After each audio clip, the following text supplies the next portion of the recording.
Hello everyone, welcome back to the equity insights. यार, आज की इस वीडियो में हम बात करेंगे आईडीएफसी में जो अभी रिसेंटली फ्रॉड हुआ है 590 करोड़ का। ठीक है, उसके बारे में हम बात करेंगे। आई होप कि आप सारे लोग इस न्यूज़ के बारे में जानते होंगे, you all are aware. But आज की इस वीडियो में हम इन डेप्थ डिस्कस करेंगे, स्टेप बाय स्टेप मैं आपको बताऊंगा कि कैसे इस एक पर्टिकुलर फ्रॉड को एग्जीक्यूट करा गया। ठीक है, और आपको एज अ इन्वेस्टर या फिर as a normal customer of any particular bank क्या क्या बातें हैं जो ध्यान में रखनी चाहिए।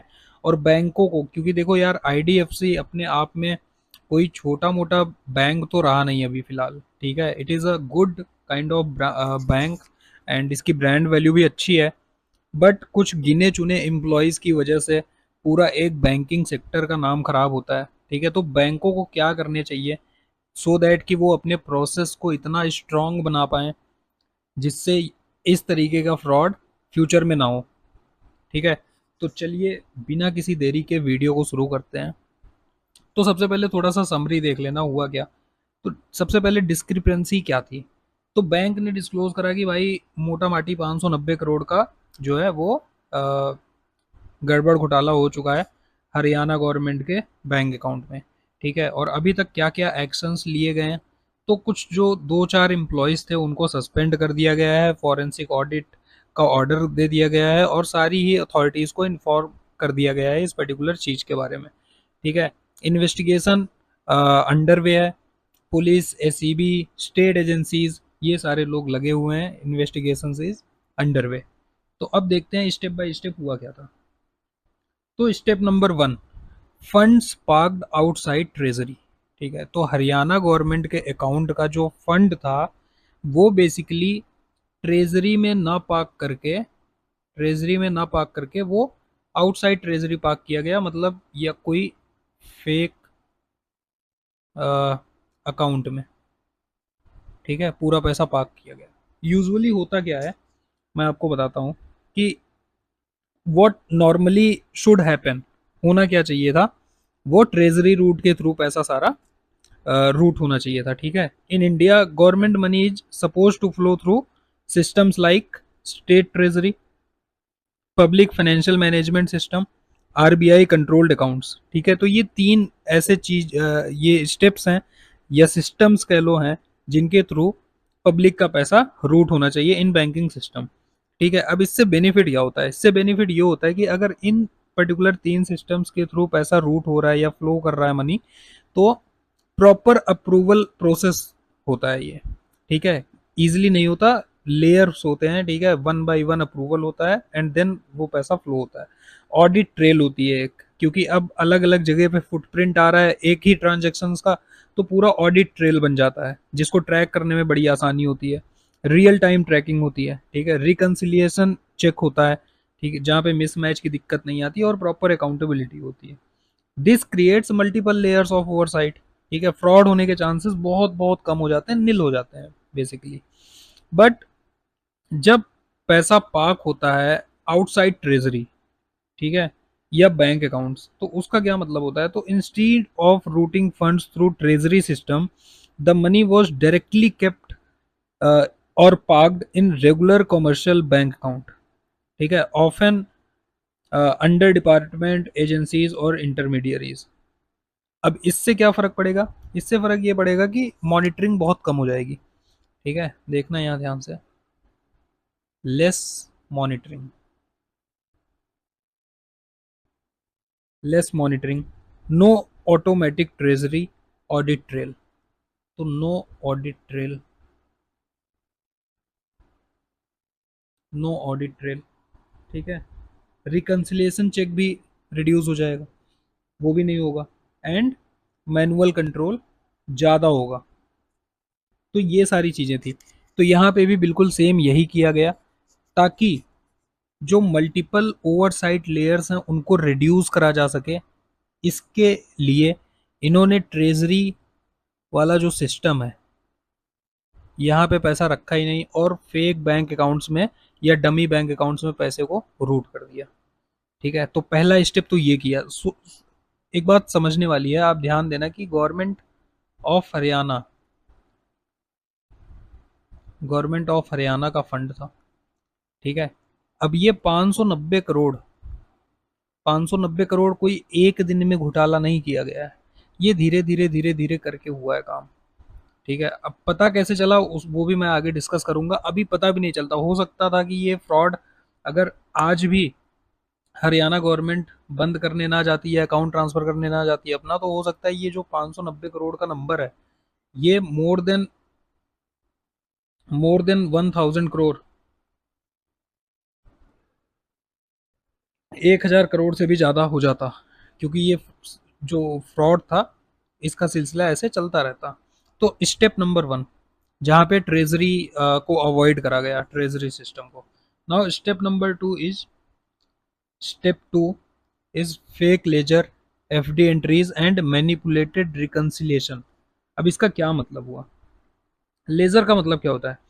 लेजर बेसिकली एक अकाउंटिंग रिकॉर्ड होता है, where every transaction is recorded. ठीक है, एक एक ट्रांजेक्शन की का रिकॉर्ड होता है लेजर में। So suppose if someone creates a fake ledger या fake ledger entry, that means they record a transaction that never actually happened. मतलब यहाँ पे फेक लेजर क्रिएट किए जा रहे थे। ठीक है। तो ऐसे ट्रांजेक्शंस जो कभी हुए ही नहीं थे, उनकी फेक एंट्रीज करी जा रही थी लेजर में। ठीक है। दे ऑल्टर एन एग्जिस्टिंग एंट्रीज, या फिर जो एग्जिस्टिंग एंट्रीज हुई, मान लो कि हरियाणा गवर्नमेंट ने बोला कि भाई 100 करोड़ का एफडी बना दे। ठीक है। अब ये 100 करोड़ का एफडी एक ट्रांजेक्शन हो गया, एफडी का फॉर्म फिल करके दिया होगा। ठीक है। अब इनको 50 करोड़ रुपए गायब करने हैं, तो ये क्या करेंगे? ये दो दो चीज करेंगे। अब एग्जिस्टिंग ट्रांजेक्शन्स को ऑल्टर कर रहे हैं ये लोग, तो या तो ये 100 करोड़ का ट्रांजेक्शन तो इनको दिखाना ही है, तो या तो ये क्या करेंगे, 50 करोड़ चुराने के लिए ये 50 करोड़ का ट्रांजेक्शन दिखा देंगे, या फिर ये ट्रांजेक्शन को ऑल्टर करके 150 करोड़ का कर देंगे। ये बेसिकली दूसरा वाला, सेकंड वाला ऑप्शन चूज करेंगे यहाँ पे। तो 150 करोड़ का एक एंट्री कर देंगे, तो प्रीवियस वाले ट्रांजेक्शन को ऑल्टर करके 150 करोड़ कर दिया गया, 50 करोड़ गायब कर देंगे, 100 करोड़ की एफडी एज इट इज है। ठीक है। तो this is what fake ledger is called. ठीक है। तो ये चीजें हैं, दूसरा स्टेप था। Now step number 3 is collusion and outside beneficiaries. अब ये बड़ा इंपॉर्टेंट और समझने वाली बात है कि आउटसाइड बेनिफिशियरीज कौन हो सकते हैं इसमें। ठीक है। आउटसाइड बेनिफिशियरीज इसमें कौन हो सकते हैं, एंड कोल्यूजन का मतलब क्या होता है? So basically when two or more people secretly working together to commit fraud or bypass control in banking या फिर गवर्नमेंट सिस्टम में, तो fraud is rarely done by one person alone. ठीक है। It usually involve insider bank employees, जो कि यहाँ भी इन्वॉल्व है, बैंक के एम्प्लॉयज। ठीक है। एक्सटर्नल पार्टी या वेंडर, शेल कंपनीज या बेनिफिशियरीज बोल लो। फॉर एग्जांपल जो मनी साइफनिंग कर रहे थे ये लोग, उस पैसे को किसी थर्ड पार्टी के अकाउंट में ट्रांसफर कर रहे थे, पार्क कर रहे थे। ठीक है। तो कितने कौन कौन से लोग हो गए? Number 1, bank officials. ठीक है। Number 2, external party, external party. ठीक है। नंबर 3, मिडल मैन भी कई बार हो सकते हैं, मिडल मैन। ठीक है जी। तो ये कोल्यूजन हो गया पूरा मिल करके। अब आउटसाइड बेनिफिशियरीज का क्या रोल है इसमें? So individual या company outside the institution who receives the fraud money, they could be fake vendors, shell companies, related parties, ठीक है, associates of insiders, या फिर layering entities to move money. The money is transferred to them, किस लिए? To hide the trail, to withdraw in parts, एक बार में नहीं, पैसा पार्टली करके विड्रॉ करना, और टू कन्वर्ट इन एसेट्स या फिर मूव अक्रॉस अकाउंट्स। ठीक है। अब कैसे collusion plus outside beneficiaries work करते हैं दोनों एक साथ। सो टिपिकल स्ट्रक्चर क्या है? Typical structure is insider approves और क्रिएट्स फेक एंट्री, जो इनसाइडर होगा, ठीक है। Funds get transfer to outside entity, that entity distribute और launders money. Now books are manipulated to hide shortage, this creates a closed fraud loop. अब इसको अगर आप रिलेट करोगे आईडीएफसी के केस से, सो 590 करोड़ का आईडीएफसी का केस है। In the IDFC bank fraud case, the reported pattern include large funds being rooted improperly, fake documentation slash entries, ठीक है, रिकंसिलिएशन गैप्स थे, फंड्स पार्क कर किए जा रहे थे या मिस रिप्रेजेंट किए जा रहे थे, एक्सटर्नल एंटिटीज इन्वॉल्व थी, where collusion likely fits for 590 crore to move someone had system access, ठीक है, किसी ना किसी के पास सिस्टम का एक्सेस था।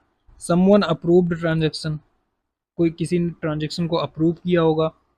समवन बाईपास्ड कंट्रोल, कोई एक ऐसा होगा जो बाईपास कर दिया होगा सिस्टम्स को, लेजर्स को, रिकंसिलिएशन सिस्टम्स को, ठीक है। Someone ignored reconciliation mismatch, mismatch तो सामने आया ही होगा, ऑब्वियस सी बात है, तो उसको किसी न किसी ने इग्नोर किया होगा। इसका मतलब ये है कि कोई इंटरनल या फिर बैंक ऑफिशियल भी इन्वॉल्व था। This suggest possible internal collusion, इसी को इंटरनल कोल्यूजन बोलते हैं, ठीक है जी। तो ये हुआ इसमें। अब इसके बाद स्टेप डी या फिर स्टेप 4, रिकंसिलिएशन फेल्ड और बाईपास्ड। तो हुआ क्या बेसिकली इसमें कि रिकंसिलिएशन होता क्या बेसिकली, पहले तो ये समझ लो आप।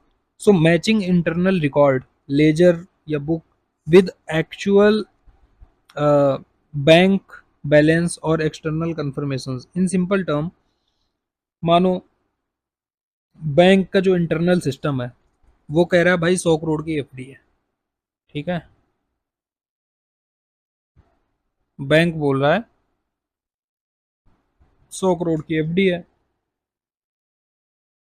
तो जो एक्चुअल अकाउंट होगा कंपनी का, कोई एंटिटी है मान लो, suppose there is this entity Y, ठीक है, बैंक बोल रहा है एंटिटी वाई के अकाउंट में 100 करोड़ की एफडी है। तो जो एंटिटी वाई का बुक होगा, ठीक है, एंटिटी वाई का बुक, ये इसको भी बोलना पड़ेगा कि 100 करोड़ की एफडी पड़ी हुई है, ठीक है। इफ नंबर डजंट मैच, मान लो बुक बोल रहा है कि भाई 100 करोड़ की एफडी है, बट बैंक कह रहा है नहीं जी, एफडी तो 90 करोड़ की है, तो 10 करोड़ का शॉर्टेज आ गया। दिस मीन्स रिकंसिलिएशन गैप, ठीक है, और ये एक बहुत बड़ा रेड फ्लैग होता है। तो बैंक क्या करते हैं, बैंक यूजुअली डेली रिकंसिलिएशन करते हैं, मंथली रिकंसिलिएशन करते हैं और इंडिपेंडेंट ऑडिट कंफर्मेशन भी करते हैं, ठीक है। बट यहाँ पे हुआ क्या कि रिकंसिलिएशन को इग्नोर किया गया, जैसा कि हमने पिछली स्लाइड में भी देखा था। तो रिकंसिलिएशन को इग्नोर करने वाला भी कोई ना कोई बैंक का ऑफिशियल होगा, ऑब्वियस सी बात है, ठीक है। तो इस तरीके से बहुत ही सोच समझ करके जो बैंकिंग सिस्टम है उसके लूप होल का फायदा उठा करके इतने सारे पैसों का हेरा फेरी किया जा रहा था अभी तक आईडीएफसी के चंडीगढ़ वाले ब्रांच में, ठीक है, जहां पे 4 लोगों को सस्पेंड कर दिया गया है और इन्वेस्टिगेशंस आर अंडर वे, ठीक है, चीज़ें चल रही हैं। और ये पता कैसे चला वो हम डिस्कस करते हैं, ठीक है। Speed of detection and recovery. तो पता कैसे चला? पता ऐसे चला कि भाई हरियाणा गवर्नमेंट ने एक दिन अचानक से बोला कि हम अपना अकाउंट क्लोज करेंगे, हम अपना अकाउंट क्लोज करेंगे। तो जब अकाउंट क्लोज करने की बारी आई तब जाकर के पता चला कि भाई होना कुछ चाहिए था, हुआ कुछ है, अकाउंट में है कुछ, ठीक है, अकाउंट मिसमैच हुआ, उसको हम बोलते हैं अकाउंट मिसमैच।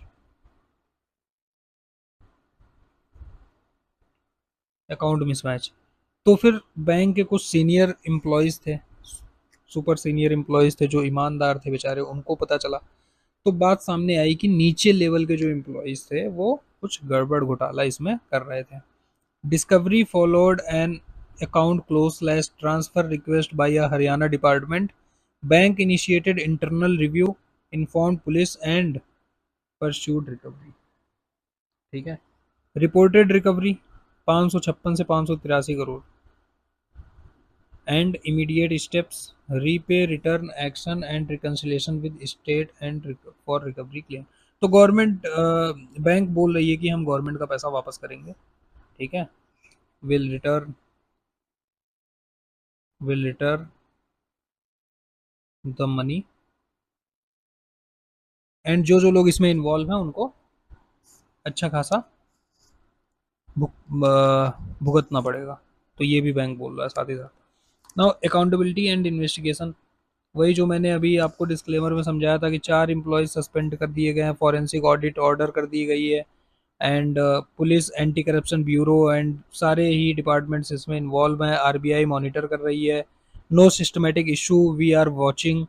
ठीक है। आरबीआई बोल रही है कि भाई कोई भी सिस्टमेटिक इशू नहीं है, कोई भी लूप होल का फायदा नहीं उठाया गया है इसमें। We are watching IDFC properly. तो ये सारी चीज़ें हैं अभी तक। नाउ इसका मार्केट पे क्या इम्पैक्ट पड़ा ये देखने वाली बात है। इमीडिएट मार्केट रिएक्शन था भाई साहब, बिल्कुल 16 से 20% स्टॉक टूट गया था सेम डे। ठीक है। मार्केट अनसर्टेनिटी थी। लोअर सर्किट 2 बार लग चुका था आईडीएफसी का लोअर सर्किट। ठीक है। 2 बार लग चुका था। लगभग इसको 72 और या फिर 70 इतने पे तो मैंने इसको देखा था। ₹72 और 70 इतना नीचे आ चुका था ये। ठीक है। अब इसमें अच्छा खासा नुकसान हुआ रिटेल इन्वेस्टर्स का। Now closing. तो भाई गवर्नमेंट और बैंक दो पार्टीज इन्वॉल्व थे इसमें। गवर्नमेंट को क्या करना चाहिए? Stop parking immediately, stop parking large, enforce empanelment and monthly reconciliation with accountability. ये चेक करना चाहिए। इतना बड़ा आपका अकाउंट है, हरियाणा गवर्नमेंट को भी थोड़ा सा ध्यान देना चाहिए था इस बात में। खैर वो लोग तो ट्रस्ट पे थे कि भाई बैंक पे ट्रस्ट करते हैं एंड बैंक पे ट्रस्ट किया जा सकता है यार। आईडीएफसी का कोई ऐसा लूप होल नहीं था ये थोड़ी सी डिसऑनेस्टी थी कुछ एम्प्लॉयज़ की। ठीक है। बैंक को क्या करना चाहिए? Bank enforce segregation of duties, stronger reconciliation control and real time expectation alerts and periodic forensic spot checks। ठीक है। तो रियल टाइम अलर्ट वाला जो पॉइंट है दैट इज वेरी गुड। ये करना चाहिए बैंक्स को कि कोई भी एक सिंगल ट्रांजेक्शन छोटी मोटी सी भी क्यों ना हो बट क्लाइंट तक मैसेज या फिर alert on the spot immediate basis पे जाना चाहिए। Investors don't buy headlines, assess capital impact, recovery probability and management response before acting. तो तुरंत एक्शन लेने की ज़रूरत नहीं है। मुझे आज भी याद है कि सेम डे पे बीएससी पे करीब करीब 1-1.5 लाख करोड़ का सेल ऑर्डर आईडीएफसी के स्टॉक का पेंडिंग था बट कोई खरीदने के लिए तैयार नहीं था और लोअर सर्किट पे लोअर सर्किट लगे जा रहे थे। ठीक है। तो आज का वीडियो यहीं पे ख़त्म करते हैं। आई होप आपको वीडियो अच्छा लगा होगा एंड अगर वीडियो अच्छा लगा है तो यार लाइक कर देना, चैनल को सब्सक्राइब करना और कमेंट करके बताना कि आपने क्या सीखा और आपको कैसा लगा ओवरऑल ये केस स्टडी। सो मैं मिलता हूँ आपसे किसी अगले वीडियो में, तब तक के लिए this is Utkarsh signing off.